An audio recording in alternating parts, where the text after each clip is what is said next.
હિમાલયની પવિત્ર ગોદમાં સ્થિત કૈલાશ પર્વત પર એક દિવસ અદ્ભુત શાંતિનો માહોલ છવાયેલો હતો. આ કૈલાશ પર્વત, જે ભગવાન શિવનું દૈવી નિવાસસ્થાન માનવામાં આવે છે, ત્યાં સર્વત્ર આધ્યાત્મિક ઊર્જાનો પ્રવાહ અનુભવાતો હતો. હિમાચ્છાદિત શિખરો પર સૂર્યકિરણોની કિરણમાળા ચમકી રહી હતી અને મંદ પવનમાં જપ-તપની પવિત્ર ધ્વનિ ગૂંજી રહી હતી. ત્યાં ભગવાન ભોળાનાથ માતા પાર્વતી સાથે વિરાજમાન હતા. તેમના મસ્તક પર અર્ધચંદ્ર શોભી રહ્યો હતો. જટાઓમાંથી ગંગા પ્રગટ થઈ રહી હતી અને ગળામાં વસુકી નાગ શોભતો હતો. આસપાસ નંદી મહારાજ ભક્તિભાવથી બેસેલા હતા અને ગણો પ્રભુની સેવા માટે તત્પર હતા. સમગ્ર વાતાવરણમાં તપ, ત્યાગ અને વૈરાગ્યની દિવ્ય સુગંધ પ્રસરી રહી હતી. એવા પવિત્ર ક્ષણે માતા પાર્વતીના હૃદયમાં જગતના કલ્યાણની ભાવના જાગૃત થઈ.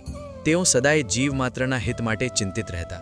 તેમણે અતિ નમ્રતા અને શ્રદ્ધાભાવથી ભગવાન શિવને પ્રશ્ન કર્યો, હે પ્રાણનાથ, મહાશિવરાત્રિના પવિત્ર વ્રતનો મહિમા શું છે? કઈ રીતની ભક્તિ અને ઉપાસનાથી મનુષ્ય તમારા આશીર્વાદનો અધિકારી બની શકે અને કઈ રીતથી સામાન્ય જીવો પોતાના જીવનના પાપોથી મુક્ત થઈ શકે?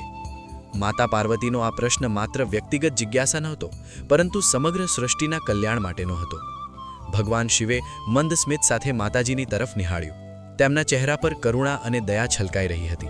તેઓ બોલ્યા, હે દેવી, મહાશિવરાત્રિ એ મારા માટે અત્યંત પ્રિય રાત્રિ છે.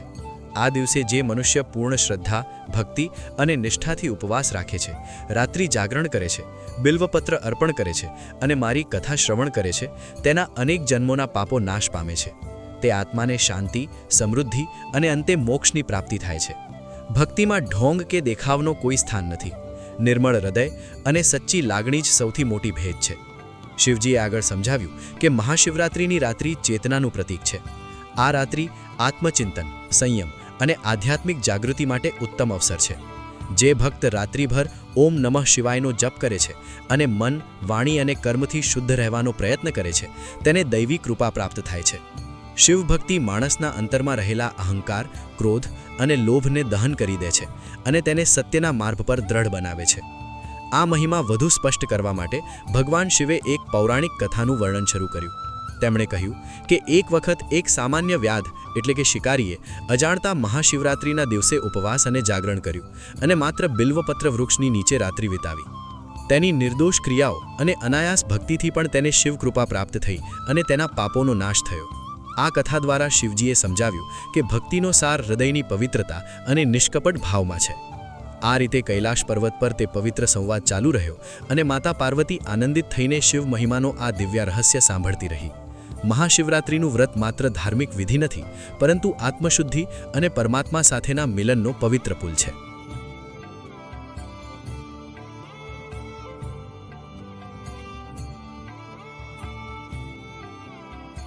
પ્રાચીન સમયમાં દક્ષિણ દિશામાં ભદ્રવન નામનું એક અતિ ગાઢ અને ભયાનક જંગલ આવેલું હતું.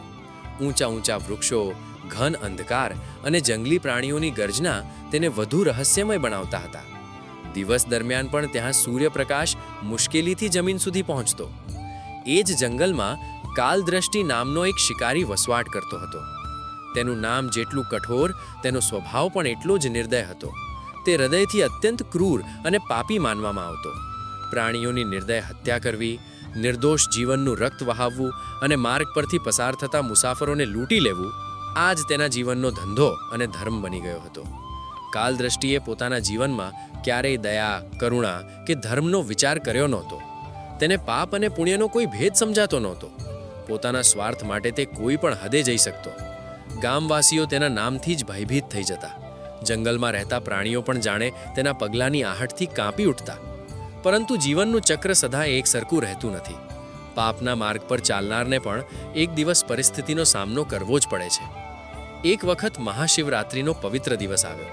સમગ્ર પ્રદેશમાં ભક્તો ભગવાન શિવની ઉપાસનામાં લીન હતા. મંદિરોમાં ઘંટનાદ ગુંજી રહ્યો હતો. ભક્તો ઓમ નમઃ શિવાયનો જપ કરતા હતા અને ઉપવાસ જાગરણની તૈયારીઓ કરી રહ્યા હતા. પરંતુ કાલદ્રષ્ટિ આ બધાથી અજાણ હતો. નાસ્તિક સ્વભાવનો હોવાથી તેને કોઈ તહેવાર, વ્રત કે ભક્તિમાં રસ નહોતો. તેના માટે તો દરેક દિવસ શિકાર અને લૂંટનો જ દિવસ હતો. પરંતુ એ દિવસે પરિસ્થિતિ કંઈક અલગ હતી. તેના ઘરમાં અન્નનો એક દાણો પણ નહોતો. ગરીબી અને અભાવના કારણે તેના વૃદ્ધ માતા પિતા તેમજ પત્ની ભૂખથી વ્યાકુળ થઈ રહ્યા હતા. માતા પિતાની કંપતી કાયા અને પત્નીની નિરાશ આંખો જોઈને પણ તેનું હૃદય સંપૂર્ણ રીતે દ્રવિત થયું નહીં, પરંતુ પરિવારની ભૂખ શાંત કરવી તેની ફરજ હતી એટલું તેને સમજાયું. ભૂખ માણસને કેવી રીતે મજબૂર બનાવી દે છે તેનો અનુભવ તે એ દિવસે કરી રહ્યો હતો. પરિવારના કરુણ દ્રશ્યે તેને વધુ બેચેન બનાવી દીધો. તેણે મનમાં વિચાર કર્યો કે આજે કંઈક મોટો શિકાર હાથમાં આવશે તો જ ઘરનું ગુજરાન ચાલશે. એ આશાએ તેણે પોતાનું ધનુષ્ય બાણ હાથમાં લીધો. આંખોમાં કઠોરતા અને મનમાં માત્ર એક જ ધ્યેય, શિકાર, લઈ તે જંગલ તરફ નીકળી પડ્યો. જંગલની નિર્જનતા જાણે તેની રાહ જોઈ રહી હતી. તેને ખબર નહોતી કે આ દિવસ તેના જીવનનો વળાંક બની રહેશે અને અજાણતા જ તે એક એવા પવિત્ર પ્રસંગનો ભાગ બનવા જઈ રહ્યો છે જે તેની કિસ્મત બદલી દેશે. આખો દિવસ જંગલમાં ભટકતા ભટકતા કાલદ્રષ્ટિ સંપૂર્ણ રીતે થાકી ગયો, પરંતુ તેને એક પણ પ્રાણી દેખાયું નહીં. જંગલમાં અજીબ શાંતિ છવાઈ ગઈ હતી, જાણે પ્રકૃતિએ પણ તેના ક્રૂર સ્વભાવથી દૂર રહેવાનો નિશ્ચય કર્યો હોય. સૂર્ય ધીમે ધીમે અસ્તાચલ તરફ વધવા લાગ્યો. આકાશ લાલીમાંથી રંગાઈ ગયું અને અંધકારની ચાદર ફેલાવા લાગી. શિકારીના મનમાં ચિંતા ઘેરા વાદળોની જેમ છવાઈ ગઈ. જો આજે ખાલી હાથે ઘરે જઈશ તો વૃદ્ધ માતા પિતા અને પત્ની ભૂખથી કેવી હાલતમાં હશે? આ વિચાર તેને વ્યાકુળ કરવા લાગ્યો. અંતે તે જંગલના એક શાંત તળાવ પાસે પહોંચ્યો. તળાવનું પાણી ચાંદનીમાં ચમકી રહ્યું હતું અને આસપાસ ઘન વૃક્ષો ઊભા હતા. ત્યાં તેને એક મજબૂત બીલીપત્રનું ઝાડ દેખાયું. તેણે વિચાર કર્યો કે રાત્રિ દરમિયાન તરસથી વ્યાકુળ કોઈ પ્રાણી પાણી પીવા જરૂર આવશે. એ આશાએ તે ધીમે ધીમે ઝાડ પર ચઢી ગયો અને શિકાર માટે તત્પર થઈને બેઠો. તેને ખબર નહોતી કે તે ઝાડની નીચે એક પ્રાચીન શિવલિંગ સ્થાપિત હતું, જે સુકાઈ ગયેલા પાંદડાઓ અને ધૂળથી ઢંકાયેલું હતું. વર્ષો જૂનું તે શિવલિંગ જાણે ભક્તિના સ્પર્શની રાહ જોઈ રહ્યું હતું. રાત્રિનો પ્રથમ પહોર શરૂ થયો. ચારે તરફ નિશબ્દતા છવાઈ ગઈ હતી. અચાનક એક હરણી તળાવ તરફ આવી. તે ખૂબ સાવધાનીથી પગલાં ભરતી હતી અને તેની આંખોમાં ભયની ઝાંખી હતી. શિકારીએ તરત જ ધનુષ પર બાણ ચઢાવ્યું અને નિશાન તાક્યું. પરંતુ જેમ જ તે થોડું હલ્યો, ઝાડના ડાળખા હલ્યા અને કેટલાક તાજા બિલ્લીપત્રો તેના હાથમાંથી સરકી ગયા. સાથે જ તેની પાસે રહેલા પાણીના પાત્રમાંથી થોડું જળ નીચે ટપક્યું. એ બધું સીધું જ નીચે રહેલા શિવલિંગ પર પડ્યું. આ રીતે અજાણતા જ મહાશિવરાત્રિની પ્રથમ પહોરની પૂજા પૂર્ણ થઈ ગઈ. બિલ્વપત્ર અને જળ અર્પણ થઈ ગયા. આ તરફ હરણીને શિકારી દેખાઈ ગયો. તેના હૃદયમાં ભય છવાઈ ગયો. છતાં તે શાંત સ્વરે બોલી, હે શિકારી, હું ગર્ભવતી છું. મને મારા બચ્ચાને જન્મ આપવાનો સમય નજીક છે. કૃપા કરીને મને થોડો સમય આપો. હું વચન આપું છું કે બચ્ચાને જન્મ આપીને પાછી આવીશ ત્યારે તું મને મારી શકે છે. હરણીના શબ્દોમાં સત્ય અને માતૃત્વની વ્યથા ઝળહળી રહી હતી. કાલદ્રષ્ટિનું હૃદય જે અત્યાર સુધી કઠોર પથ્થર સમાન હતું, એ પળે થોડી ક્ષણ માટે દ્રવિત થયું. કદાચ તે પણ પોતાના માતા પિતાની હાલત યાદ કરી રહ્યો હતો. કદાચ આ પવિત્ર રાત્રિનો પ્રભાવ હતો.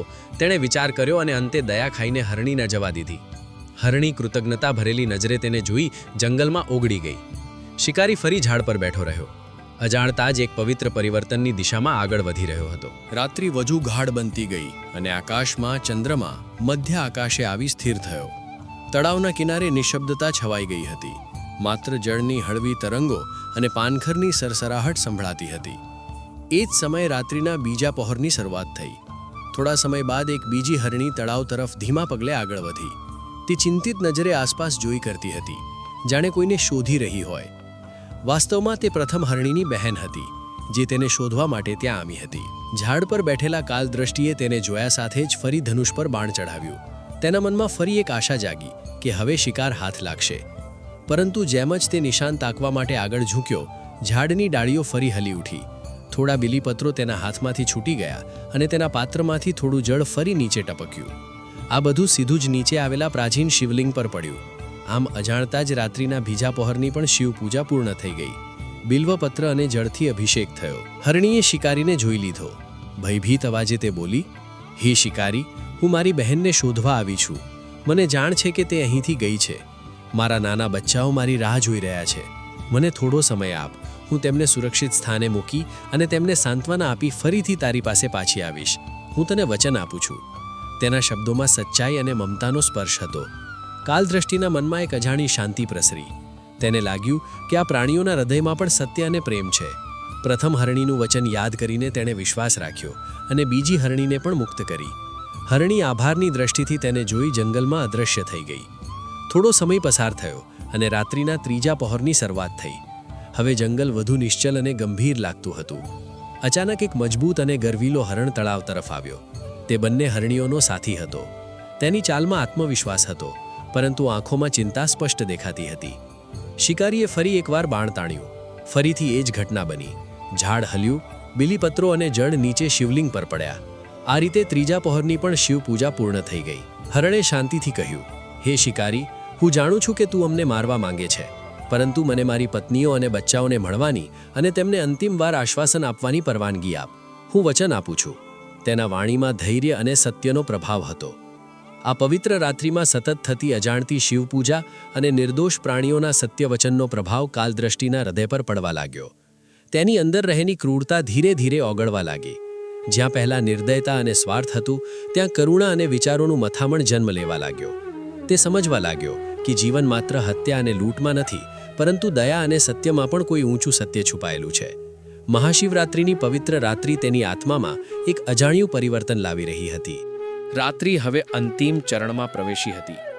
ચોથા પહોરનો સમય નજીક આવ્યો ત્યારે આકાશમાં પ્રભાતની હળવી ઝાંખી દેખાવા લાગી. જંગલની નિશબ્દતા જાણે કોઈ વિશેષ ઘટનાની સાક્ષી બનવા તૈયાર હતી.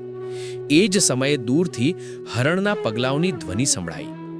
થોડા ક્ષણોમાં તે મજબૂત હરણ અને બંને હરણીઓ પોતાના નાનકડા બચ્ચાઓ સાથે તળાવના કિનારે આવી પહોંચ્યા. તેમણે પોતાના વચનનું પાલન કર્યું હતું. તેમના ચહેરા પર ભય નહોતો, પરંતુ સત્ય અને કર્તવ્ય નિષ્ઠાનો અજોડ તેજ ઝળહળી રહ્યો હતો. હરણોએ શિકારી તરફ શાંતિપૂર્વક જોયું અને કહ્યું, હે શિકારી, અમે તને આપેલું વચન નિભાવવા આવ્યા છીએ. અમારી વચ્ચે જી પણ પહેલા બલિદાન આપવા તૈયાર હોય તેને તું સ્વીકારી લે, પરંતુ અમારા બચ્ચાઓને અનાથ ન કરજે. બંને હરણીઓએ એકબીજાને આગળ ધકેલતા કહ્યું કે પહેલા મને માર, જેથી બીજાનું જીવન બચી રહે. હરણ પણ પોતાની પત્નીઓ માટે પ્રાણ અર્પણ કરવા તૈયાર હતો. આ અદ્ભુત દ્રશ્યમાં ત્યાગ, સ્નેહ અને સત્યની મહાનતા પ્રગટ થઈ રહી હતી. ઝાડ પર બેઠેલો કાલદ્રષ્ટિ આ દ્રશ્ય જોઈને સ્તબ્ધ થઈ ગયો. તેની આંખો પહેલીવાર કરુણાથી ભીની થઈ. તેણે મનમાં વિચાર્યું કે આ અબોલ પશુઓ જો સત્ય અને વચન માટે પોતાના પ્રાણ અર્પણ કરવા તૈયાર છે, તો હું મનુષ્ય બનીને આખી જિંદગી શું કરતો રહ્યો? માત્ર હત્યા, લૂંટ અને પાપ. તેના અંતરમાં પસ્તાવાનો અગ્નિ પ્રગટ થયો. મહાશિવરાત્રિની પવિત્ર રાત્રિ, સતત થયેલી અજાણતી શિવપૂજા અને આ પ્રાણીઓની સત્યનિષ્ઠા, આ બધાનો પ્રભાવ હવે સંપૂર્ણ રીતે તેના હૃદયમાં ફેલાઈ ગયો. એ જ ક્ષણે તેણે ફરી ધનુષ ઉપાડ્યું. પરંતુ જેમ જ તે હલ્યો, ઝાડમાંથી બીલીપત્રો ફરી નીચે પડ્યા અને તેના પાત્રમાંથી ટપકેલું જળ શિવલિંગ પર વહ્યું. આ રીતે ચોથા પહોરની પણ શિવપૂજા પૂર્ણ થઈ ગઈ. સતત ચારેય પહોરની પૂજા અજાણતા જ તેના હાથેથી સંપન્ન થઈ ગઈ હતી. આ ક્ષણે તેના અંતરમાં દિવ્ય જ્ઞાનનો પ્રકાશ ફેલાયો. તેને સમજાયું કે સત્ય, દયા અને કરુણા જ જીવનનો સાચો ધર્મ છે. કાલદ્રષ્ટિ ઝાડ પરથી નીચે ઉતર્યો. તેની આંખોમાં હવે ક્રૂરતા નહોતી, પરંતુ પસ્તાવો અને ભક્તિ હતી. તેણે પોતાના હાથમાંથી ધનુષબાણ દૂર ફેંકી દીધા અને હરણો તરફ વળી કહ્યું, હે નિર્દોષ જીવો, આજે તમે મને સાચું જીવન શીખવ્યું છે. હું તમને અભયદાન આપું છું. આજથી મારા હાથથી કોઈ નિર્દોષ પ્રાણીનો વધ નહીં થાય. જેમ જ તેણે આ નિસ્વાર્થ નિર્ણય લીધો, ત્યારે અચાનક સમગ્ર જંગલમાં દિવ્ય પ્રકાશ છવાઈ ગયો. આકાશમાં ડમરૂની ધ્વનિ ગૂંજી ઉઠી અને ત્યાં સ્વયં ભગવાન શિવ સાક્ષાત પ્રગટ થયા. તેમના તેજથી ચારે તરફ પ્રભા ફેલાઈ ગઈ. તેમણે પ્રસન્ન થઈને કહ્યું, હે કાલદ્રષ્ટિ, અજાણતા જ તારા હાથે મહાશિવરાત્રિના ચારેય પહોરની પૂજા પૂર્ણ થઈ છે. તારા હૃદયમાં જન્મેલી નિષ્કપટ ભક્તિ અને કરુણાથી હું અત્યંત પ્રસન્ન છું. ભગવાન શિવે તેને પાપ મુક્ત કરીને મોક્ષ અને દિવ્ય સુખોનું વરદાન આપ્યું. કાલદ્રષ્ટિનું જીવન તે પવિત્ર રાત્રિએ સદાકાળ માટે બદલાઈ ગયું. આ કથા આપણને શીખવે છે કે સચ્ચી ભક્તિ હૃદયના પરિવર્તનમાં વસે છે અને ભગવાનની કૃપા મેળવવા માટે નિર્મળ ભાવ જ સર્વોત્તમ સાધન છે. કથાના અંતે દિવ્ય સંવાદ પૂર્ણ થવા આવ્યો ત્યારે માતા પાર્વતીએ ભક્તજનોના હિત માટે એક ગૂઢ અને ગર્ભિત પ્રશ્ન પૂછ્યો. હે મહાદેવ, કઈ સ્ત્રીઓએ શિવલિંગ પર જળ અર્પણ ન કરવું જોઈએ? આ પ્રશ્ન માત્ર વિધિ વિશે નહોતો, પરંતુ ભક્તિના તત્વને સમજવા માટે હતો. માતાજી ઈચ્છતા હતા કે ભક્તો બાહ્ય ક્રિયા કરતા આંતરિક શુદ્ધિને વધુ મહત્વ આપે. ભગવાન શિવ ગંભીર અને કરુણાભર્યા સ્વરે બોલ્યા, હે દેવી, મારી ભક્તિમાં સર્વોપરી છે શુદ્ધ ભાવના. હું તો ભક્તના હૃદયમાં વસું છું. પરંતુ શાસ્ત્રોની મર્યાદા અને આચરણની પવિત્રતા પણ આવશ્યક છે. જે સ્ત્રીઓ પોતાના મનમાં પતિ પ્રત્યે દ્વેષ, અહંકાર, ઈર્ષ્યા કે છળકપટ રાખે છે અને બહારથી માત્ર ધાર્મિક દેખાવ કરે છે, તેમની પૂજા ફળદાયી થતી નથી. ભક્તિ ક્યારેય ઢોંગથી પ્રાપ્ત થતી નથી, તે નિષ્કપટ હૃદયમાં જ ફૂલે છે. શિવજી આગળ કહ્યું, જે સ્ત્રીઓ પોતાના માતા પિતા, સાસુ સસરા અથવા પરિવારજનોનું અપમાન કરે છે, વૃદ્ધોની સેવા ન કરે અને હૃદયમાં કરુણાની જગ્યાએ કઠોરતા રાખે છે, તેઓ જો માત્ર લોક દેખાવ માટે શિવલિંગ પર જળ ચઢાવે તો તે ક્રિયા નિષ્ફળ રહે છે. કારણ કે જળ તો બહારથી ચઢાવવામાં આવે છે, પરંતુ સચ્ચી અર્પણા તો અંતરના સંસ્કારોની હોય છે. હૃદય અશુદ્ધ હોય અને મન દુર્ભાવનાથી ભરેલું હોય તો પૂજા માત્ર એક ખાલી વિધિ બની રહે છે. પરંતુ સાથે સાથે ભગવાન શિવે અતિ મહત્વપૂર્ણ વાત પણ કહી, હે પાર્વતી, જો કોઈ સ્ત્રી અજ્ઞાનવશ ભૂલ કરે પરંતુ પછી સચ્ચા હૃદયથી પસ્તાવો કરીને પોતાનું આચરણ સુધારે તો હું તેને નિશ્ચિત માફ કરું છું. હું આશુતોષ છું, ઝડપથી પ્રસન્ન થનારો. જે કોઈ પાપમાંથી બહાર આવવા પ્રયત્ન કરે અને સત્ય, કરુણા, વિનમ્રતા તથા પવિત્રતા સાથે ભક્તિ કરે તેના પર મારી કૃપા સદાય વરસે છે. આ રીતે મહાદેવે સ્પષ્ટ કર્યું કે ભક્તિનો મૂળ આધાર બાહ્ય વિધિ નહીં, પરંતુ આંતરિક શુદ્ધતા અને સદાચાર છે. સ્ત્રી હોય કે પુરુષ, જે કોઈ સત્ય, દયા અને પ્રેમથી શિવનું સ્મરણ કરે છે તેને આશીર્વાદ અવશ્ય પ્રાપ્ત થાય છે. ભક્તિમાં ભેદભાવ નથી, ભેદ તો આપણા વર્તન અને સંસ્કારમાં છે. આમ મહાશિવરાત્રિની આ પવિત્ર કથા માત્ર એક ધાર્મિક વાર્તા નથી, તે મનુષ્યને અધર્વથી ધર્મ તરફ, અહંકારથી વિનમ્રતા તરફ, અંધકારથી પ્રકાશ તરફ અને હિંસાથી કરુણા તરફ લઈ જતો માર્ગ દર્શાવે છે. આ કથા આપણને શીખવે છે કે સત્યનિષ્ઠા, વચન પાલન, દયા અને અંતરની પવિત્રતા જ જીવનનો સાચો શણગાર છે. જે કોઈ ભક્ત શ્રદ્ધા અને વિશ્વાસથી આ કથા સાંભળે છે અથવા વાંચે છે, તેના જીવનમાં સુખ, શાંતિ અને આધ્યાત્મિક સમૃદ્ધિનું આગમન થાય છે. હર હર મહાદેવ.